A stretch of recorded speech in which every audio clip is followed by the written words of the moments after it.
Activa రిలేటివ్లో బండి కొనుక్కోవాలంటే 35,000 నుంచే స్టార్టింగ్ ఉన్నాయండి. 1, 2, 3, 4, 5 అక్కడ ఒక 10 మొత్తం 15 నుంచి 20 యాక్టివాలు అయితే బరాబర్ ఉన్నాయండి వీళ్ళ దగ్గర. అన్ని 30,000, 35,000, 40,000, 45,000లో ఉన్నాయి. సో 2019 మోడల్ అండి 57,000 చెప్తున్నారు. 5-6,000 నెగోషియేట్ అవుతుంది. ఈ 18 మోడల్ అండి 52 చెప్తున్నారు, ఇంకా తగ్గుతుందండి 5-6,000. అలాగే 17 మోడల్ అండి 48 చెప్తున్నారు, 42కే వస్తుంది.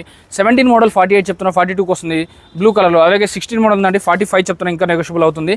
అలాగే మీకు ఒక లైన్ మొత్తం ఉన్నాయని చెప్పాను కదా, యాక్టివా రిలేటివ్లో బండి కొనాలంటే మాత్రం ఈఎన్ఐ మోటార్స్ రావాల్సిందండి, ఎర్రగడ్డ బ్రాంచ్. ఎందుకంటే చూడండి ఎన్ని ఉన్నాయో. సో 2020 మోడల్ అండి 60,000 చెప్తున్నా, ఇంకా నెగోషియబుల్ అవుతుంది. ఇది 2020 మోడల్ అండి 68 చెప్తున్నా, ఇంకా నెగోషియబుల్ అవుతుంది. 19 మోడల్ 60 చెప్తున్నారు, ఇంకా తగ్గుతుందండి. అలాగే ఇది 18 మోడల్ అండి 58 చెప్తున్నారు, నెగోషియబుల్ అవుతుంది. 19 మోడల్ 55 చెప్తున్నారు, తగ్గుతుంది. సో 18 మోడల్ 52 చెప్తున్నారు, ఇంకా 40 రేంజ్లో వస్తుందండి. సో 23 మోడల్ 75 చెప్తున్నారు, ఇంకా నెగోషియబుల్ అవుతుందండి. వీళ్ళ దగ్గర 40,000కి, 50,000కి, 60,000కి యాక్టివ్ బండ్లు అయితే ఉన్నాయండి. వినాయక మోటార్స్ ఎర్రగడ్డ అండి, పిల్లర్ నెంబర్ 989 అండి. సో ఎర్రగడ్డ ESI metro station, ESI hospital అంటారు. సో అక్కడ నుంచి 50 మీటర్ల దూరంలోనే ఉంటుందండి, సర్వీస్ రోడ్లో ఉంటుంది. వీళ్ళు బండ్లు అమ్ముతారు, కొంటారు. Finance, private finance, bank finance, EMI option, exchange option అన్నీ ఉంటాయండి. చెక్ చేసుకోకుండా ఏ రోజు బండి కొనొద్దు.